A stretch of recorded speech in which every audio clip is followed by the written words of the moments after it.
You know, some people say that Odoo business management software is like fertilizer, the way it promotes growth and all. But other people say Odoo is like a magic beanstalk because it grows with your company and is also magically affordable. And there's some people who would even say Odoo's individual software programs come together to build the perfect suite like building blocks. Well, Odoo is all of these things. Fertilizer, magic beanstalk, building blocks for business. So sign up now at odoo.com, ODOO.com. Lowe's knows that free is just better. That's why MyLowe's Rewards is free to join. As a member, you earn points towards MyLowe's money on eligible purchases, get exclusive free gifts, and earn free shipping at Silver Key status, all on top of weekly member-only deals. Don't wait. Join MyLowe's Rewards for free today and start saving more. Lowe's, we help, you save. Loyalty program subject to terms and conditions. Details at lowes.com/terms. Subject to change. So the Hulk is Loki? No, Bruce Banner is Loki, and that's why he can't turn into the Hulk. And where's the Hulk? I don't know. We'll have to find out. And then, if you give me 30% of your income, I will make you a t-shirt. We can't afford not to do this, Tom. We got to do it, right? I was sold when he told us we were grandfathered Exactly. in. Yeah, we got to do We're it. in. Guys, Horse. what are you doing? No, Cecil, I know what this is. Okay, every time we do an episode about a con man or something, Eli has to trick Tom and Heath into some wacky scheme. No, actually, what? Look, I get it. It's thematic, but Tom, Heath, you guys have to know this by now. He's not. No, Heath, Eli is not starting a new business or offering you a great opportunity. He's conning you. Noah, listen. Yes, Tom. I was just reading the new Patreon terms of service email. Oh, carry on then. Sorry. Right. So, as I was saying, when you get $1, now they'll only take a nickel instead of 90 cents. Wow. Well, that's nice of them. Right? And they're going to answer our emails. Oh, stop drilling because you have hit oil. Yeah.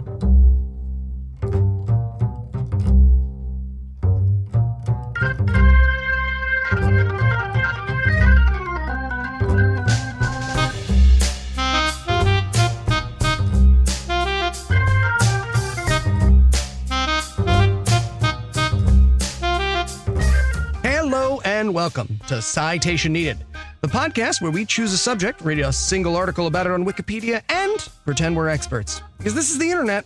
That's how it works now. I'm Eli, and I'll be Bosnick. But I'll need some co-conspirators. First up, two men whose greatest trick was convincing the devil he didn't exist, Cecil and Noah. I'm with Descartes. None of you exist. I'll tell you what, I once convinced a computer it was Alan Turing. And also joining us tonight, two men who've never met an all-you-can-eat they can't scam, Heath and Tom. Dude, everything is all you can eat if you bring enough coupons. They have to give it to you. All right, it's not a scam. Everyone knows if you lick it, you claimed it. Also, some joke about food. I don't.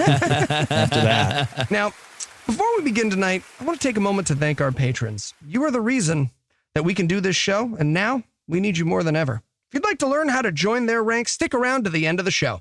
So tell us, Cecil, what person, place, thing, concept, phenomenon, or event will we be talking about today? Today's a double feature of two of history's great con artists, William Chaloner and Victor Lustig.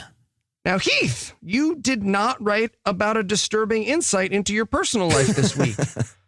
Are you a famous con man? And if you'd like to pay for this free MP3 we're putting out, check out patreon.com/citationpod. Fair enough. So, who's up first? All right, we're going to go in chronological order, starting with William Chaloner, who was a con man, counterfeit money expert, fake doctor, real fake soothsayer, sex toy entrepreneur, and false flag political operative who made a large fortune by tricking stupid people in 17th century England, and also selling them metal dicks, regardless of their intelligence, just to everybody. He's pretty much my favorite 17th century con man dildo salesman. That's pretty great. He's your favorite, then. Were there Were there like a lot of choices, like a series of baseball cards, maybe for 17th century con man dildo And what comes salesman? packaged with those baseball cards? That makes me curious. It's not gum. It can't be gum. You find ways to use the gum. You find ways. This gum never loses its flavor. Also, door-to-door dildo salesman, another job lost to the Me Too generation. Thank you. Thank you. That guy also turns a penny into a corkscrew.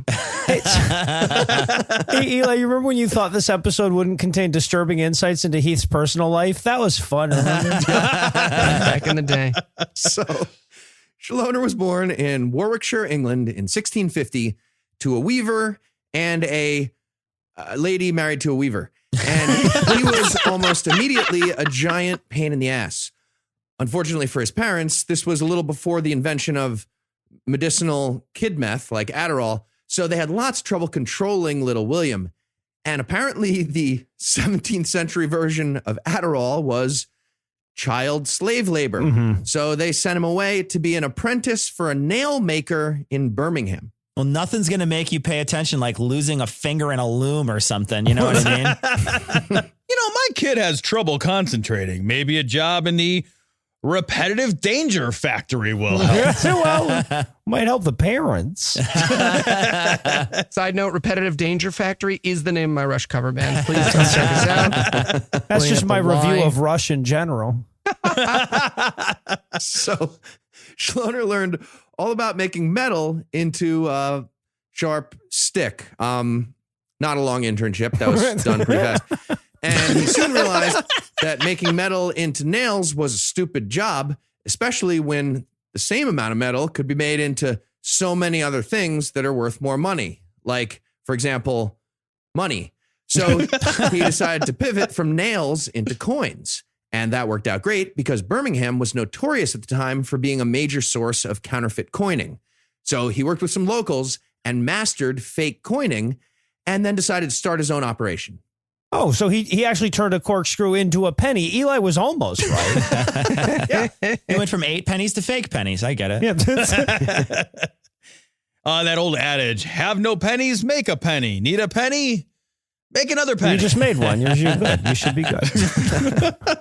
So with Birmingham already being full of coining operations, Chaloner decided to head for London. But when he got there, the Craftsman Guild system prevented him from finding a metalworking job where he could start stealing their stuff to make his own operation happen. And, this is why nobody likes unions. They fuck over con men. It's just not fun. Yeah, that's the main thing. Yeah. Yeah. But this was only a small roadblock. Chaloner quickly found himself a small shop of his own and started producing tin watches and selling them on the street.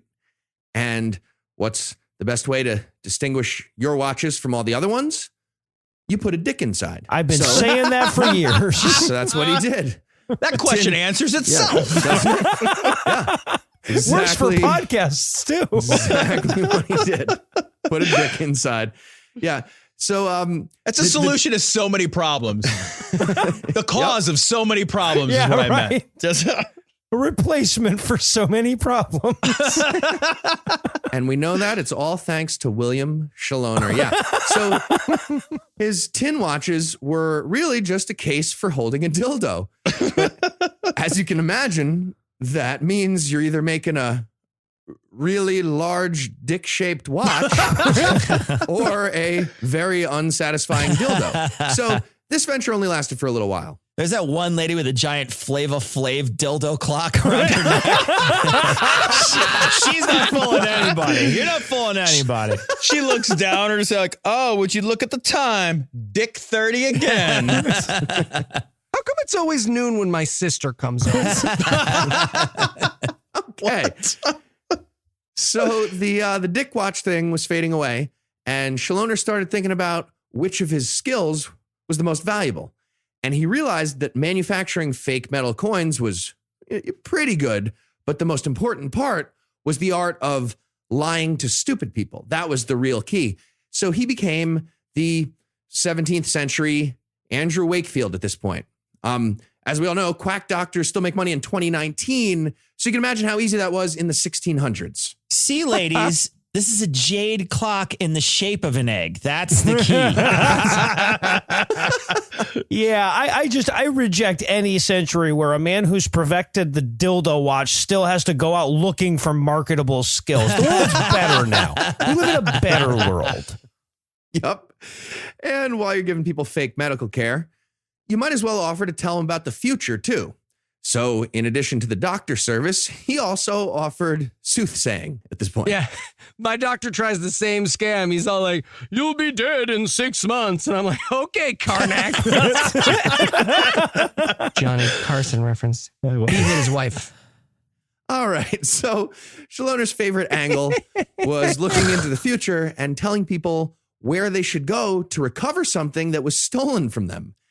And in some sense, he was able to predict the future because his technique was, quote, to steal the thing in the first place. So, pretty good system. Hey, he started that one early, like, oh, you can't find your orgasm. Check the clock. Check the clock. So the quack doctor and psychic burglar thing lasted for a while, but he eventually went back to metalworking. And that's when his con man career started really taking off. And the problems with the English currency system set up the perfect environment for more coining scams. One of the big issues at the time was something called clipping. Silver coins were being clipped around the edges to get extra value out of them. So the Royal Mint decided to prevent this by producing coins with a milled edge and with special engraving. So Chaloner decided to produce coins with a milled edge and with special engraving. Yeah, they really should have seen that coming. Okay, wait a minute. Just to clarify. So then his whole thing is that he made coins that would look like the original coins? Yep. Like, were the other counterfeiters skipping that step in the Tom, this was the 1600s. Most counterfeiters just wrote money on a piece of paper. Not a great time. Yeah. So Chaloner's coin operation was pretty simple. He learned all the milling and edging techniques from a local goldsmith. edging techniques? I thought he got out of the dildo business. Okay. Wait, what's edging? Is that a sex thing? Oh, No. look at you. What's edging? What is that? Beautiful. I'm holding Tell your me what hands. edging is. I'm holding your face in my hands right now. Look it up on fucking the internet after we're done. We're not going to hold your hand every time you don't understand sex stuff, Heath. We'll that never like- get through that. Is that like missing? I feel like you're talking about missing. You like a rim shot Is that what? off the backboard? Somebody tell me what edging is. No. None of you know what this is. You're all lying. You guys made something up. That's fine. That's fine. I'm not Googling it right now. I am just getting ready for my next little detail that I'm going to tell you about in a second. And you guys are stalling. I know about edging. I just didn't know the word. I do that. Okay. I do that. I also edge. So Chaloner's coin operation, getting back to that. He learned the milling and the edging, the metal edging from a goldsmith, and he employed a master engraver to handle the die casting. Then he added to the profit margin by using cheaper metals and gilding them with the precious metals. And the final step was selling the fake coins in bulk to petty criminals who would get them into circulation. According to biographer Sir John Craig, Chaloner's fake coins were so good that, quote, it galled him to spoil their perfection by use. But, that's stupid. So he used them. And he quickly became wealthy. Yeah, and now when we sell money to criminals, we call that a mortgage security. So, New world. thanks to Chaloner and some other coining gangs, by the 1690s, forged money represented about 10% of the total British currency. You know who's in charge of Jesus. the other coining gang? 50 Cent. That's who is. Obviously. And there was another problem for the treasury at the time. The value of the silver itself, when sold at the metal exchange markets in Paris and Amsterdam, was noticeably higher than the face value of the money in England. And people were taking the coins abroad and melting them down for a profit. So the Parliament reacted by creating the Bank of England, increasing security at the mint, and asking for expert advice on how to stop all the counterfeiting. And that's when Chaloner graciously offered his services as a currency security expert to the government of England. Okay. I'm sorry, gentlemen. May I stop punching you in the face for a second to sell you some karate lessons? I love this. Maybe a good first step to combating this would be to make your money worth at least as much as what you make your money with. Like, that's just Someone do an essay on pennies to break Tom's heart. Or dollars. Yeah. So Chaloner put together a pamphlet describing his solution to the currency problem, suggesting deeper engravings, deeper edging, and showy, but I like where he's headed. It's fine. I get what you mean by that now. And I always did. I knew the word now, and I've always done that. I started it as deep as is necessary, whatever the edge, side, width, normal. Let's all say what average edge we use. 4 inches. You didn't say anything. Skoolagoolin. Squirrel dinosaur. Diameter. And Like a roll of nickels. And so he was suggesting deeper engravings, deeper edging, and new machines that would only be given to officially licensed metal workers like himself. Great. This got him invited to speak with the king's special treasury council, where Chaloner nominated himself to become the overseer of the royal mint. But apparently this was literally the first time ever that Chaloner dealt with one single intelligent person in all of England. And the Treasury decided to start its own investigation, which eventually led to Chaloner's arrest. But he managed to get released by ratting out all the people inside the mint who were involved in the counterfeit business that he obviously knew about from being in the counterfeit business. It also didn't hurt that he had a few surplus dildo watches to spread around, but yeah. Real quick, just curious, Heath, was he dressed like a fox at the time of his interview? Because that seems like a dead giveaway at the henhouse job. Yeah. So Chaloner learned his lesson after being jailed. And that lesson was the government is stupid and paranoid and super easy to scam by narking on political dissidents. So he decided to start a new career in the agent provocateur sector. And he pulled this off by focusing on the Jacobite movement, which was a group that wanted to overthrow King William III and put the House of Stuart back in power. So Chaloner became a fake Jacobite. A fakeabite. A fakeabite, beautiful, and talked them into doing a bunch of Jacobite stuff and then told on them to get a reward from the king. And then weren't the Jacobites already just doing Jacobite stuff? Wouldn't that just be their stuff? They were, yeah. But he was like, everybody print some Jacobite pamphlets just right now. I don't know why. It's really important that you do it right now and do them and have them at this place. And they'd all pass them out and he'd get them arrested. And so that was working for a while. But when that wasn't making enough money, Chaloner just made up Jacobite plans that weren't really happening at all and told the government he could thwart the plan and then thwarted the plan that wasn't going to happen. Also, before you write in, we're aware that it's pronounced Jacobite, so we don't need. Okay, we get it. This guy is the human incarnation of a solution in search of a problem. Like, also, I love him. That's just, I love him. Also, he's pretty obviously a Highlander and known today as Steve Bannon. So, yeah, the agent provocateur gig was going all right. But after about a year, Chaloner was like, you know what worked out great? Fake money. That was like way better. It was just like really direct. And this coincided perfectly with the introduction of 100-pound paper notes, which were printed on marbled paper in England. He went to the marbled paper store and bought a whole bunch of marbled paper and started making counterfeit bills. He also invented a liquid that could remove the ink from small bills so he could print larger bills. And apparently the British government didn't think to make this a felony until about 2 years later. Regardless, Chaloner's fake bills got noticed within about 2 months, and he got arrested again. And once again, he ratted out a bunch of other associates, and the government was cool with him.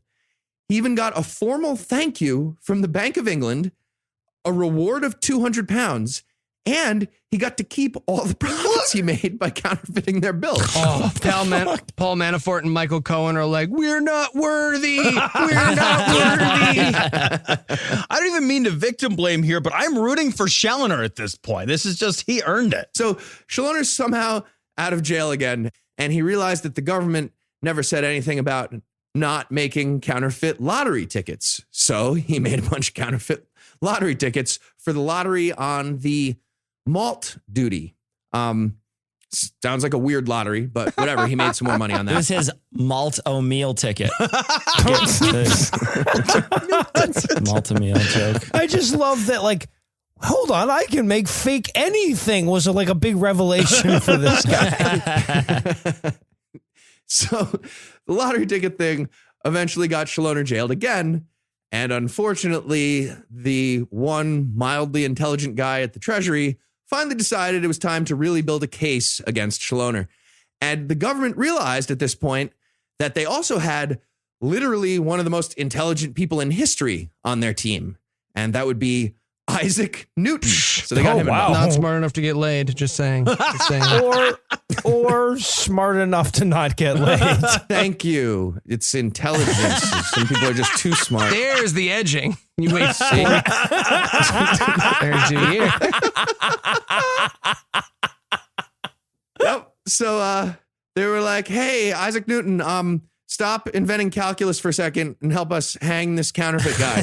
So Newton was like, all right, cool. And he took a derivative, and the slope of the tangent line was putting together a giant network of Chaloner's associates to be informants and rat out the guy who kept getting free by ratting out his giant network of associates. And it worked. Chaloner was put on trial. Isaac motherfucking Newton was the prosecutor. Jesus. And the jury spent all of 3 minutes deliberating before declaring Chaloner guilty. And he was hanged on March 22nd, 1699. According to biographer Thomas Levinson, who wrote a great book about this called Newton and the Counterfeiter. The Newton book. According to Levinson, quote, Chaloner twitched and writhed for several minutes of the hangman's dance, whilst stinking, wet, cold, and mercilessly sober, end quote. No death whiskey is cruel. That is mean. And the end Okay. of Chaloner's story. Well, that fun story of fake money and lottery tickets took a insanely dark turn at the end there. So let's all gather around the fire to warm up with a little ditty we like to call Apropos of Nothing.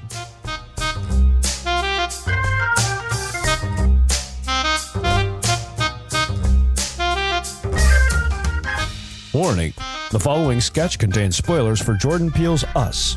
Listener discretion is advised. Okay, guys, let's see it. Let's see it. Ta-da!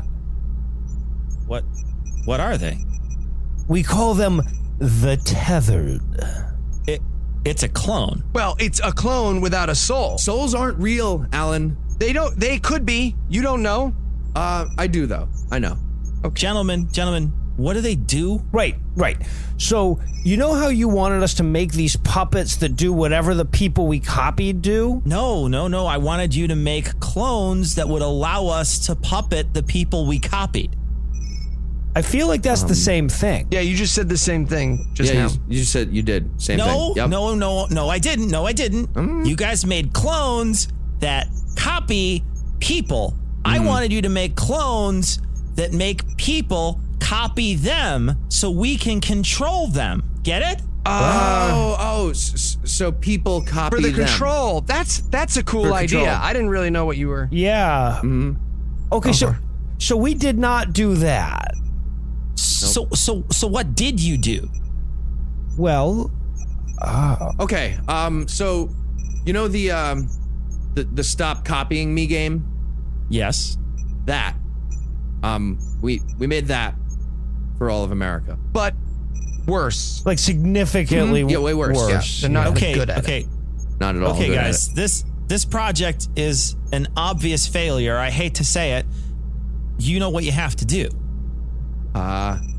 Leave him here with a multi-generational supply of rabbits and a red jumpsuit factory? Exactly. That's exactly what you Sounds do. like a good idea to me. that's a good try, everybody. Did my best, and that's all that matters.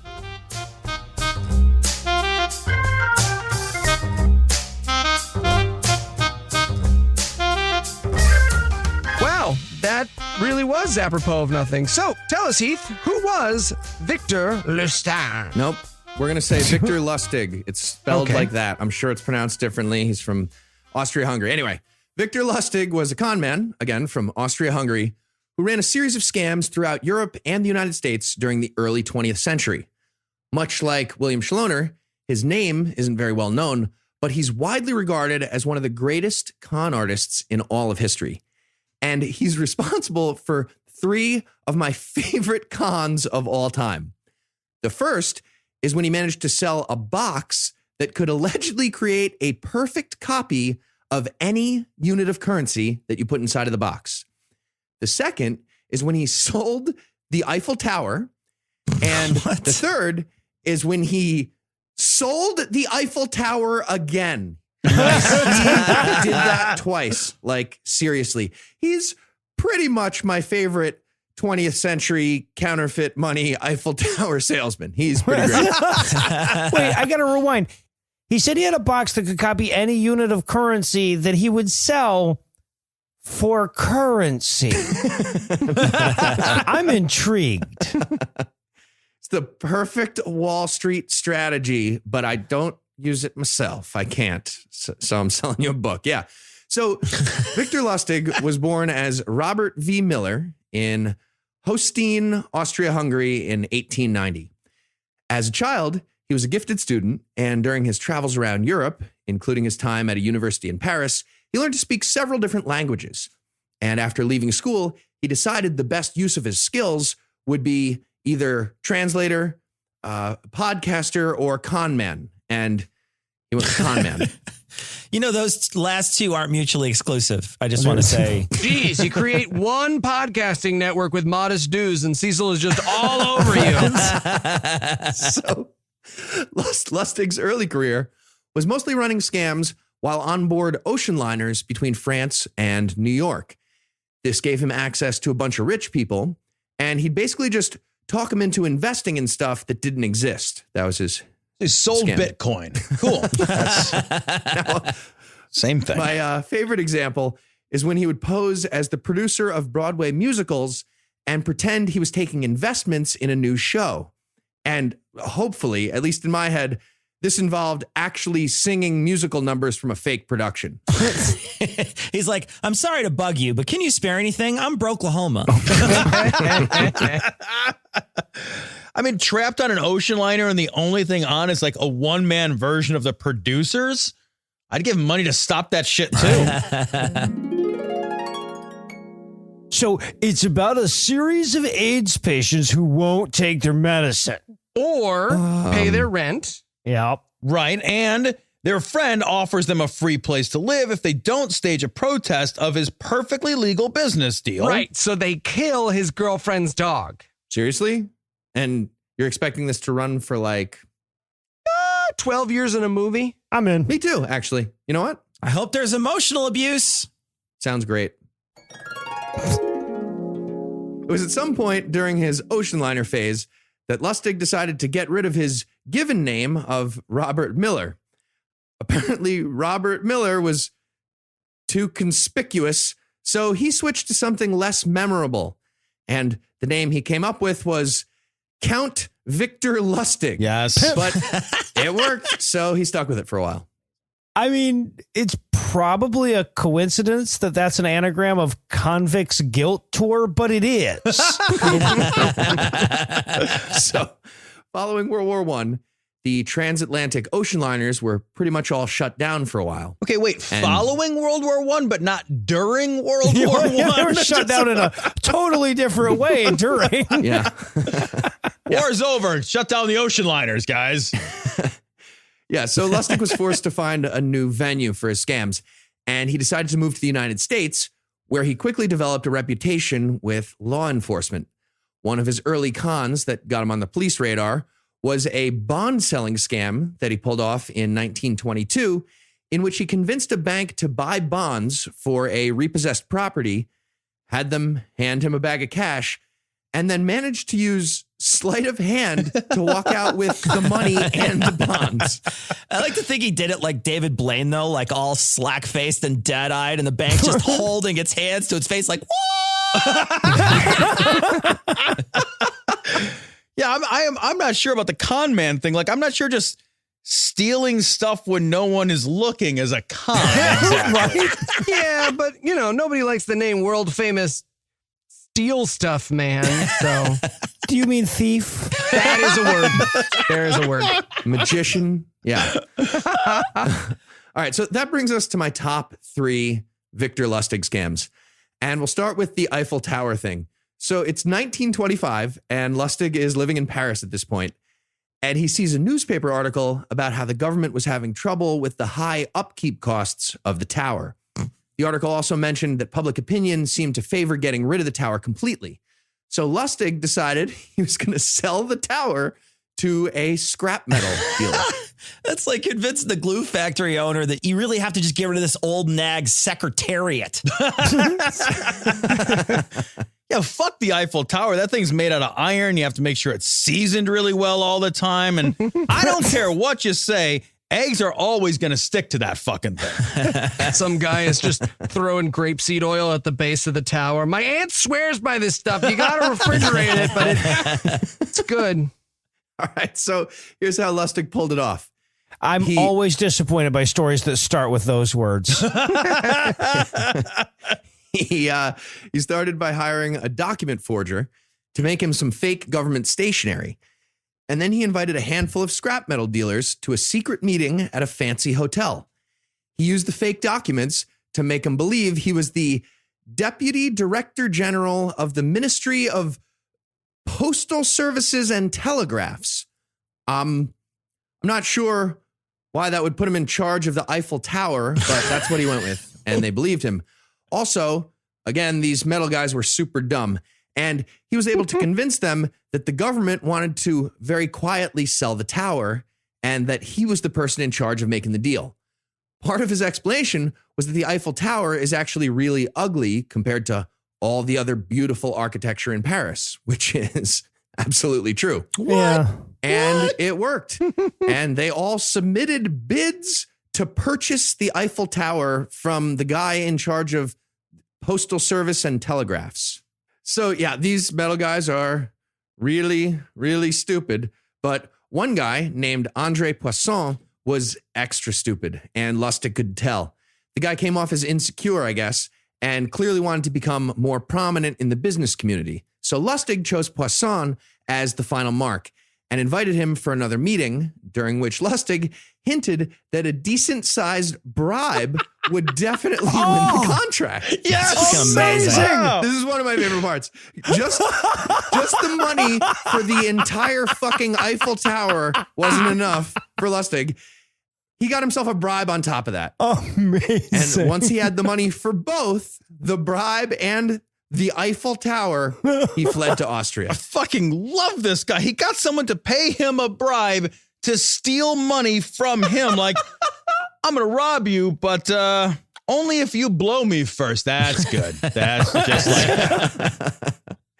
Right. And it got the guy in on some illegal activity, and that actually helped. So, yeah, Lustig's hanging out in Austria, but that was really just as an added precaution. Part of the plan was based on the idea that Poisson would be so embarrassed about getting conned that he wouldn't tell anybody about it. Also, he was, in on making an illegal bribe. And Lustig was absolutely right. He monitored the French papers from Austria and saw nothing about an Eiffel Tower scam. And that's when he polished up his testicles of literal brass and went back to Paris later that same year to sell the Eiffel Tower a second time. Yes. And he was successful again. But this time, the mark wasn't embarrassed enough, and the con got reported to the police, forcing Lustig to flee to the United States. But he sold it fucking twice. He did have brass So balls, impressive. and his cock was a scale model of the Eiffel Tower. So. Yeah, for a second, I thought he was about to go sell his brass balls to some metal scrappers, too, which probably would have earned him full episode status, honestly. I should have known. Couldn't be that glorious. Yeah. So Lustig's in the U.S. now, and he's gently cradling his balls of brass, as he was wont to do. And he decided it was time to run a scam on Al Capone. What? So he dials the operator and he has her connect him to Al Capone's office, I guess. And he tells Al Capone, the ruthless killer boss of the Chicago Mafia, that he wants $50,000 for a secret plan. And apparently Al Capone just said yes. And also bought some Amway stuff.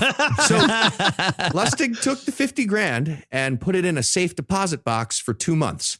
And then he called back Al Capone and explained that the secret deal fell through and he gave back the 50 grand, thus proving his honesty. But then he explained that the failed plan left him broke and he could really use like $5 grand to tide him over.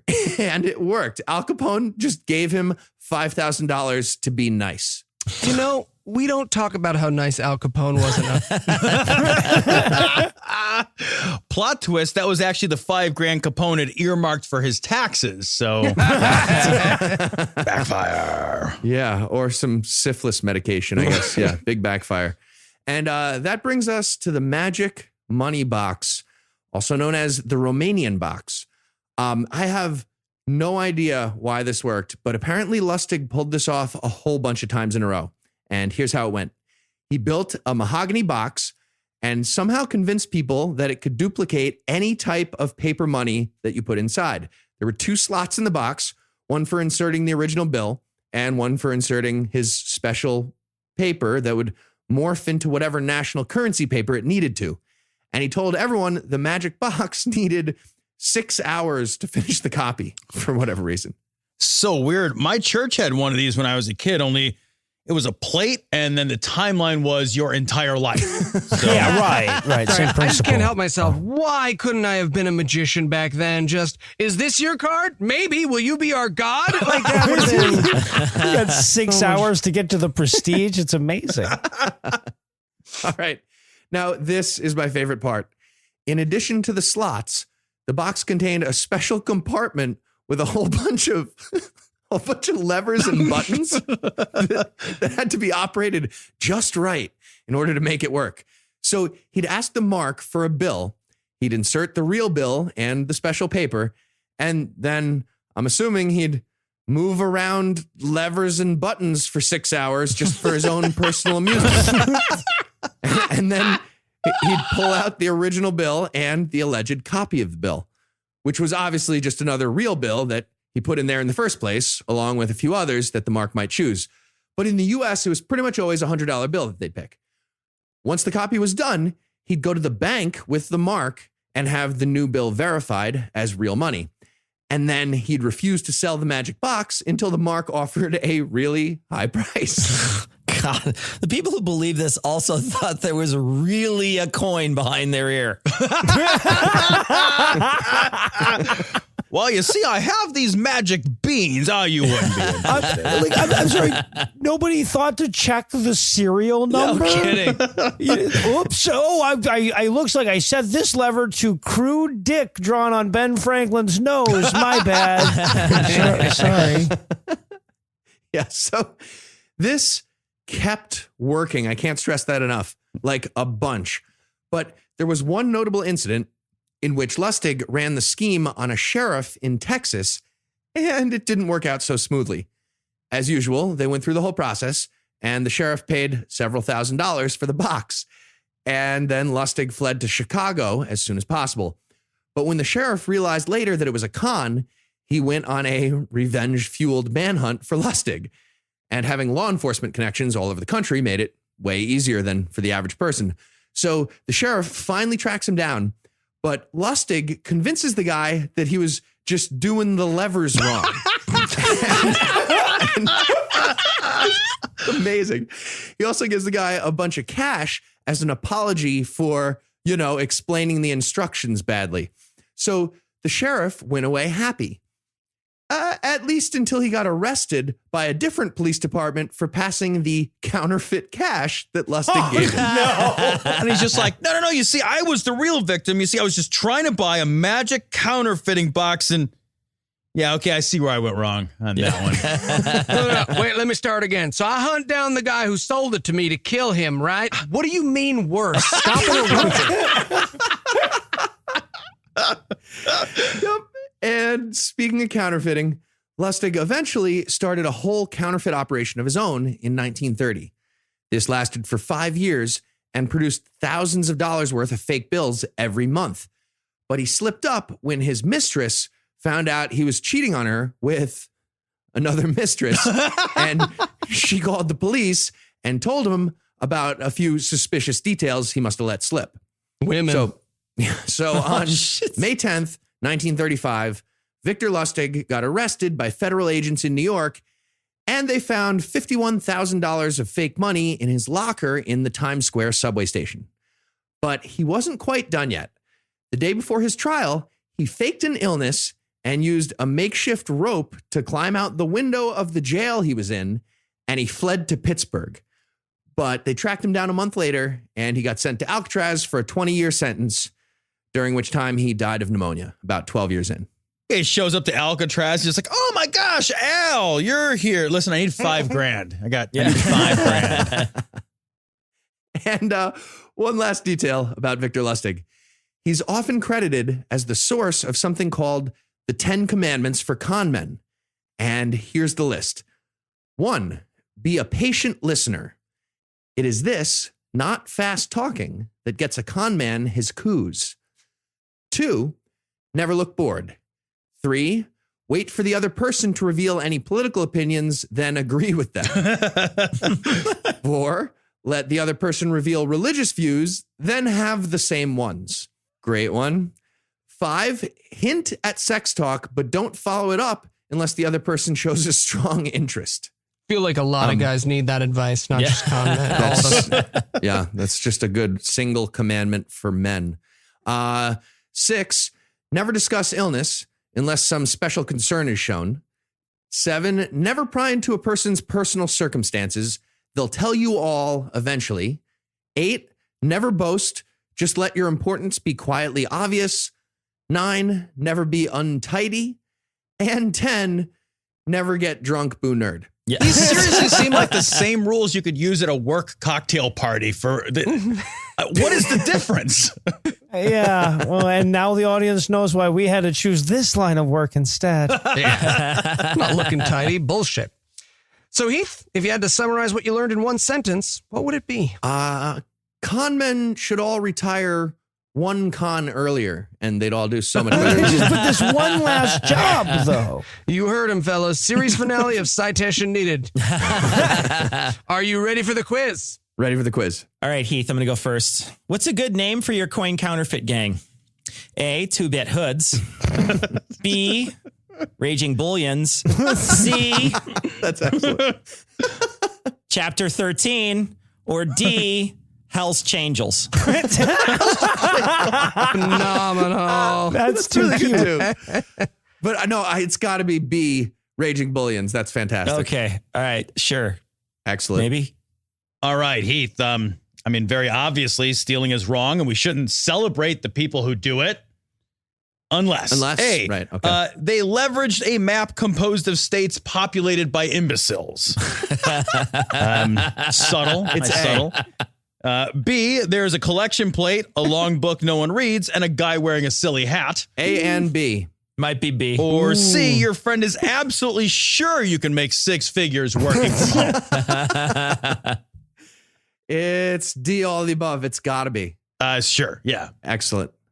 All right. So I feel like we didn't spend enough time on the victims this week. So if the listeners feel the same way, Heath, which of the following memoirs of Lustig and Chaloner's victims would you say best captures their forgotten story?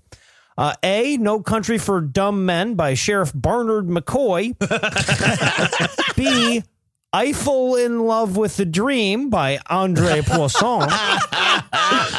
Or C, Phenomenal. The Fuck You Looking At by Al Capone. It's got to be I fall in love with the dream. That's fantastic. Okay, but that's right as long as you tell me, does his last name mean Fish? It does mean fish. Yep. Okay. Yeah, He's that's what I thought. Andre He's Fish. Andre Fish. Andre Okay. Fish. Yeah, no, then you're right. You're right. Yep. Well, Heath, you got them all right. That means you are this week's winner. Fantastic. Next week, I'm picking Noah. All right. Yes, you will get the pie episode that Heath promised. All right. Well, for Noah, Tom, Heath, and Cecil, I'm Eli, thanking you for hanging out with us today. We'll be back next week. And by then, Noah will be an expert on something else. Between now and then, you can listen to Noah and Tom's show, No You Shut Up, exclusively on Stitcher Platinum. Heath has restarted his YouTube channel, What the Hell Do You Do All Day? And don't miss Cecil's new show on the History Channel, I Can Hit That With a Sword, every Thursday at 8. I also have a blog. And if you'd like to help keep this show going, you can make a per-episode donation at patreon.com/citationpod. Or leave us a 5-star review everywhere you can. And if you'd like to get in touch with us, check out past episodes, connect with us on social media, or check the show notes. Be sure to check out citationpod.com. And remember, no food for fascists. My own personal 20-something who got the job a year ago to tell me how to run my own business? Yes, for just 15% of your income. A steal. I say it's a steal, guy. This message comes from Greenlight. Ready to start talking to your kids about financial literacy? Meet Greenlight, the debit card and money app that teaches kids and teens how to earn, save, spend wisely, and invest with your guardrails in place. With Greenlight, you can send money to kids quickly, set up chores, automate allowance, and keep an eye on your kids' spending with real-time notifications. Join millions of parents and kids building healthy financial habits together on Greenlight. Get started risk-free at greenlight.com/get-started. That's GREENLIGHT.com/get-started.